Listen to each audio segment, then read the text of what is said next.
Good morning, friends. Last we discussed about the Snell's law. Equation of the Snell's law is sin I upon sin R is equal to n to 1. That means the effective index of second medium with respect to the first medium. In what case?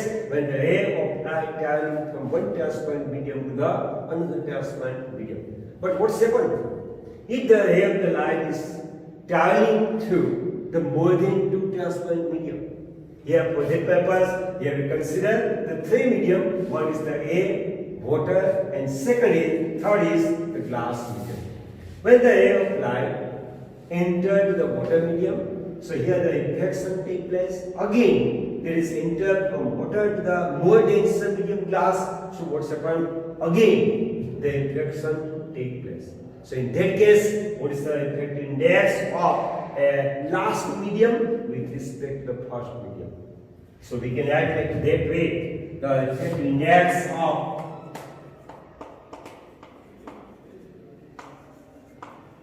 medium 3 with respect to medium 1.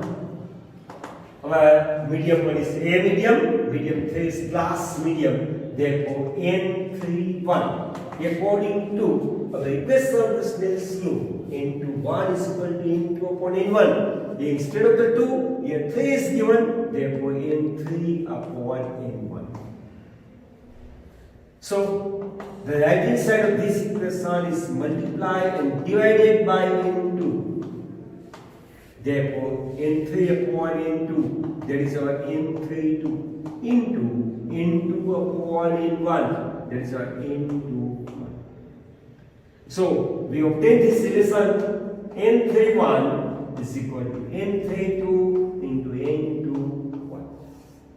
It means the effective index of medium 3 is with respect to medium 1 is equal to the multiplication of or the product of effective index of medium 3 with respect to medium 2 and effective index of medium 2 with respect to medium 1. That means the N32 into N21. Clear this thing? Okay. Now, one more is we know that the N21 effective index of medium 2 with respect to medium 1 is equal to N2 upon N1. I can add this equation in that form. There is the 1 upon N1 upon N2.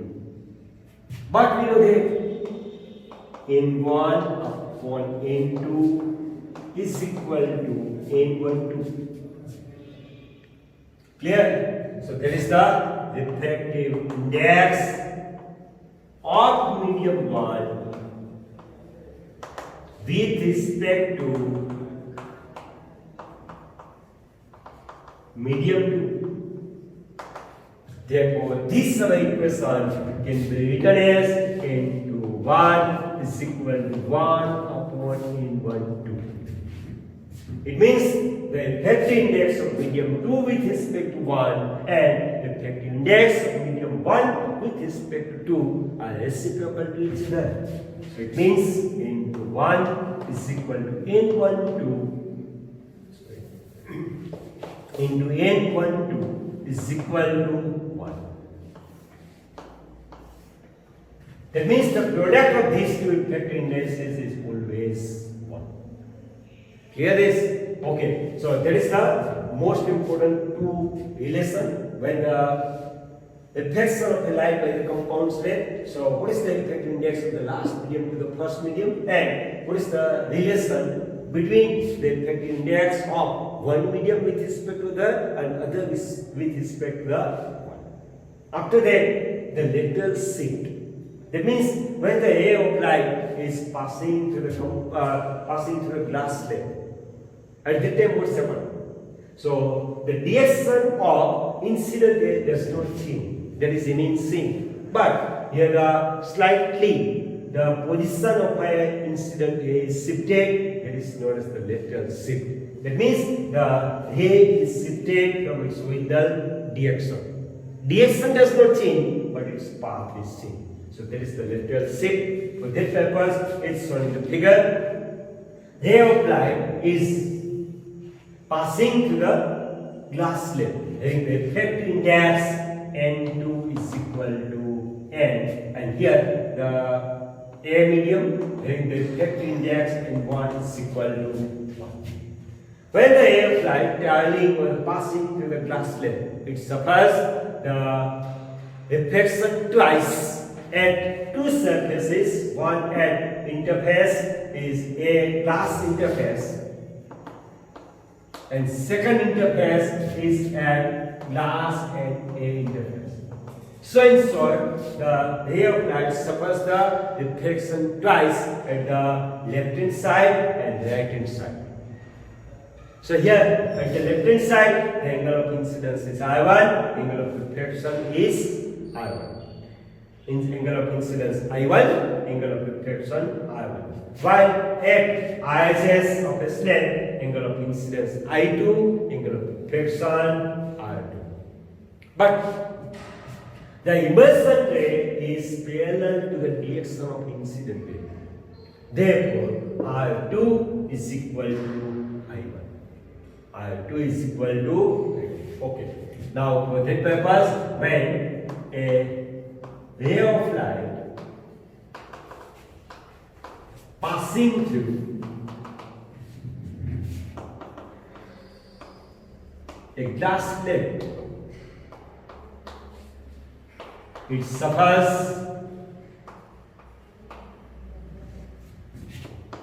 the refraction twice time.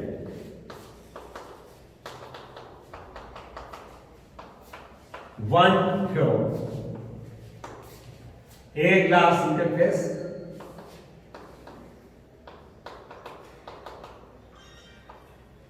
and second at glass air interface. If angle of incidence at LHS is I1 and angle of refraction is R1.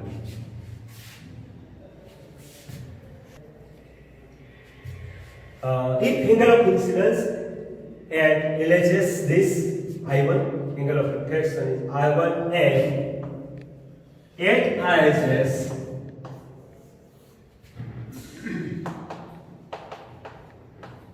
angle of incidence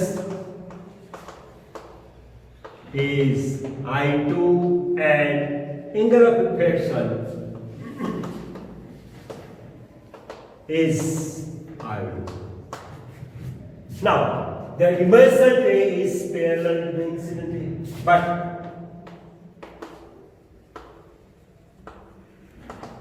immersion ray is parallel to the incident ray.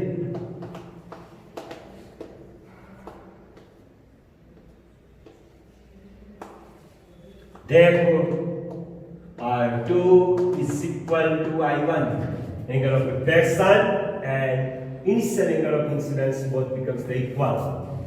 If thus incident ray is shifted by x distance from its original path,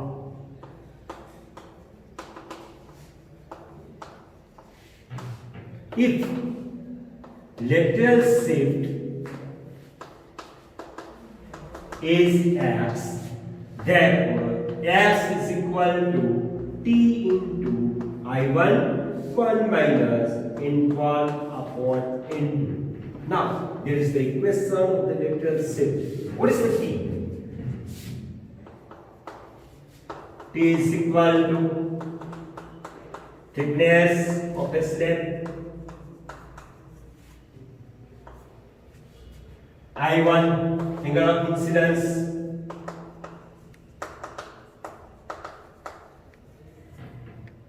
N1, the effective index of a medium into the effective index of glass medium. So that is the equation of lateral shift.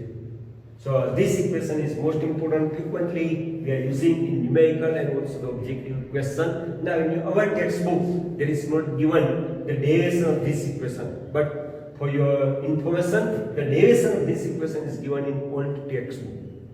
Now, but we keep in mind only the equation. What is the lateral shift? X is equal to D into I1. 1 minus N1 upon N2. D is the thickness of the slab. I1 is the angle of incidence. And N1 is the effective index of outer medium. Here the A medium is outer. Inner medium, that means the glass medium, is N2. Having the effective index N2.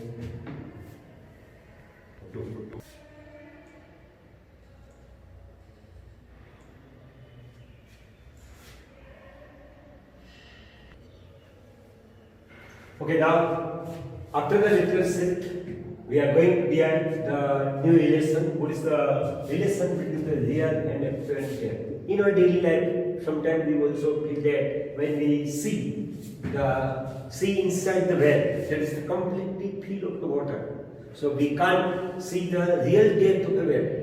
But the bottom of the well is, we saw that there is the rises up compared with showing the depth. So we are going to deal this relation. What is the relation between the real and apparent depth? For that purpose, here we consider a water tank. The tank is filled with the water.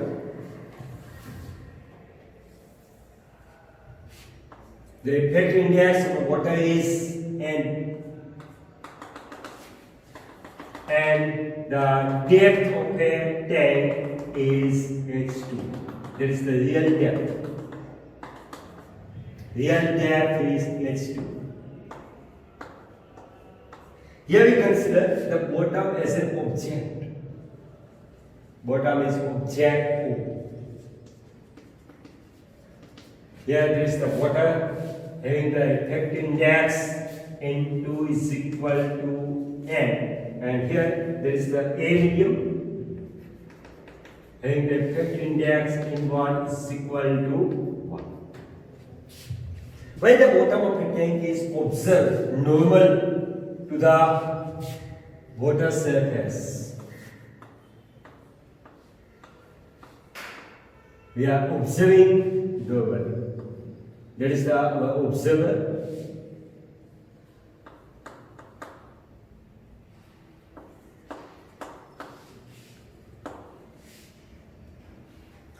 So, what is the apparent depth observed by the observer? For that purpose, here we consider the two rays coming from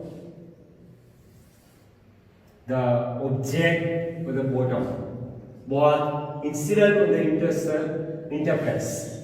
So here, when the ray of light going from denser to the ray medium, already we discussed that. What is the denser medium? The medium having the large value of the effective index, that is known as the denser medium. While what is the ray medium?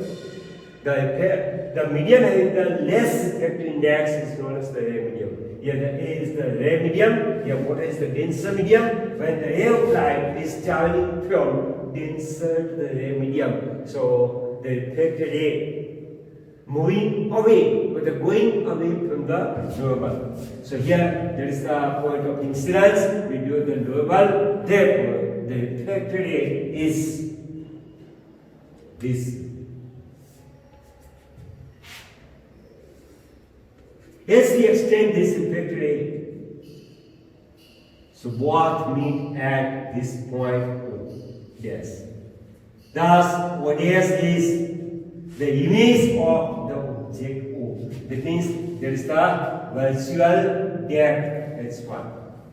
There is the virtual depth. There is the real or the virtual or the apparent depth. That's it. Again, consider a tank filled with a water having the refractive index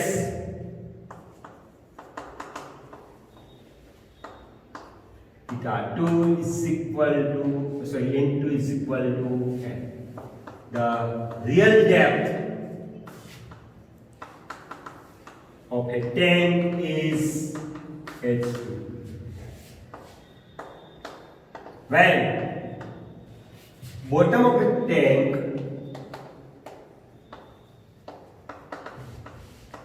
view normally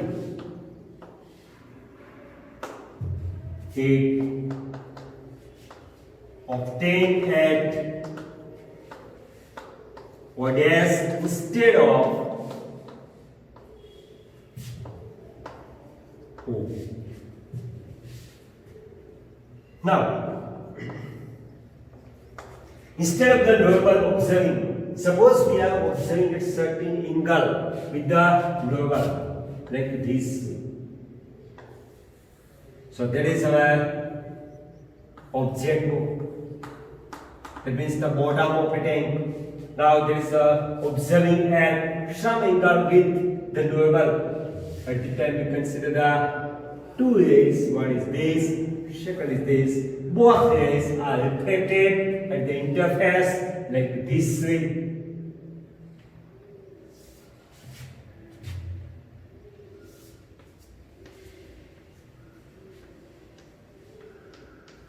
That is our observer. Here, observer is not perpendicular to the surface. That is the observing the bottom at certain angle. Therefore, these rays both meet at this point O. Therefore, O dash be the image of O. That is here. That is the apparent depth H1. That is the real depth H2.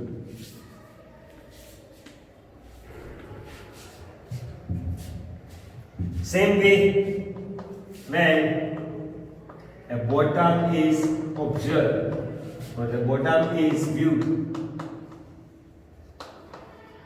at some angle with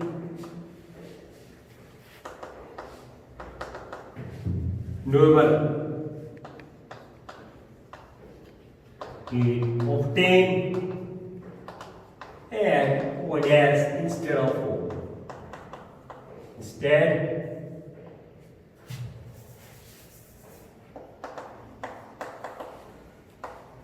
of, therefore, what should be, or how we find out the relation between the apparent depth and real depth? For that purpose, here the equation is that the ratio of apparent depth H1 upon real depth H2 is equal to the refractive index of ray medium to the refractive index of denser medium. That means the N2. Therefore, H1 upon H2 is equal to N1 upon N2.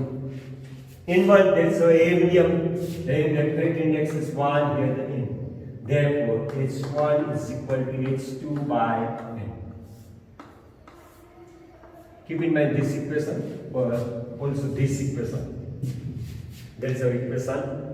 H1 upon H2 is equal to N2 upon N1 upon N2 is equal to 1 upon N. Therefore, apparent depth H1 is equal to H2 upon N. H2 is real depth is divided by the refractive index of a medium through which we are observing the bottom of a tank.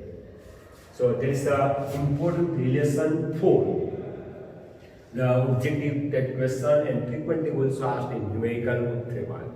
Now, just here we obtain the relation between the real and apparent depth, the same relation for real and apparent height, real and apparent height. There is the same, but here Here the observer in both cases is outside of a medium, that means in a medium, while the bottom, that means there is an object is in denser medium. Now opposite to that, suppose the object is in a medium and observer is in denser medium. At that time, what is the relation between the real and apparent height? For that purpose, here we consider the piece as our observer. Piece as our observer. Which is at inside the water. In observing the eye of the person, that is the piece. Piece is our observer. That is the normal to the surface or the interface water and air. Here there is the air medium. Having the effect index N1 is equal to 1. Here the water. Here the effect index N2 is equal to N. Now here we consider 1A going from O.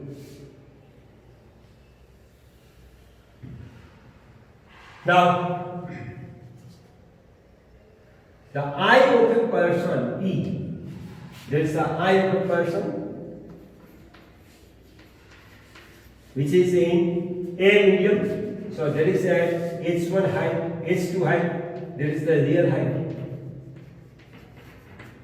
So here we consider 1A coming from the E, incident of the interface and entered the eye of a piece.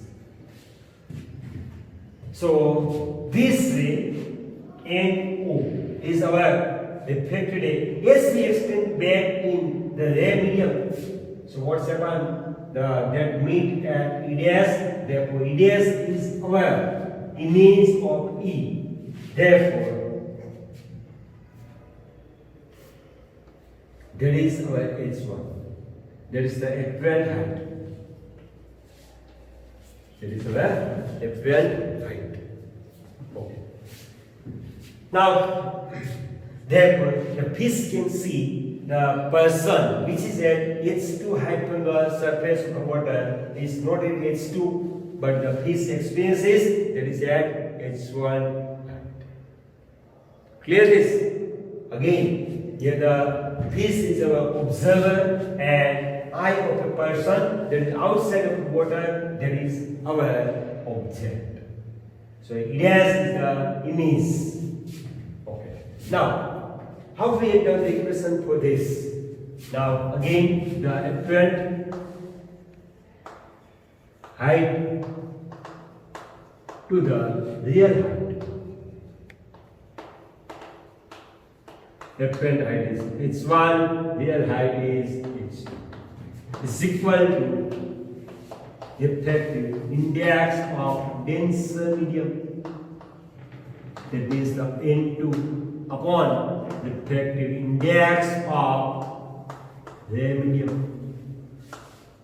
that is our therefore H1 upon H2 is equal to what's happened here? N2 upon N1, that means the only N. Therefore, apparent height is equal to N into H2. Now there is our equation number 2. Already we have one equation is this. This equation is 1. Now sir, in case of a real and apparent depth, here the left hand side is same H1 upon H2 of equation 1 and 2, while the right hand side is quite contradictory. Here the N1 upon N2, here N2 upon N1. So at the time of the exam, generally we confuse that. In which case the apparent height or the apparent depth to the real height or the real depth is equal to here N2 upon N1 or the N1 upon N2. To came out from this type of the conclusion, here we can combine these two equations and enter the single equation like this. Now, listen, in equation 1, right hand side, the numerator term is the effect index of ray medium. Here, in ray medium, who is that? Ray medium, the observer.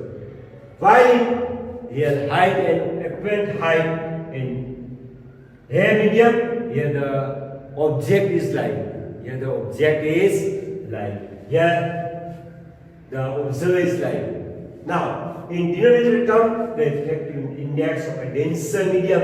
In denser medium, here the object is lying. Here the in denser medium, observer is lying. Therefore, from equation 1 and 2, the apparent height or depth, that is H2 upon apparent height, real height or depth, that is our H1 is equal to an observer to the main object. Now listen, there is a general equation of the 1 and 2. Here N1. N1 is the effective index of the medium. Here the medium observer is lying. Here in second equation N2 effective index of denser medium. In denser medium also the observer is lying. Therefore, instead of the N denser medium, we directly add down the N observer. The observer lying in which medium? The effective index of that medium. Divided by the effective index of the medium in which the object is lying. Therefore, H2 upon H1 is equal to an observer to the N observer. So, that is the general equation for in case of the real depth and real depth and apparent depth and real height and apparent height. In both cases, frequently the objective question and generally the numerical is asked on the basis of this equation for the depth and height. Clear? Okay.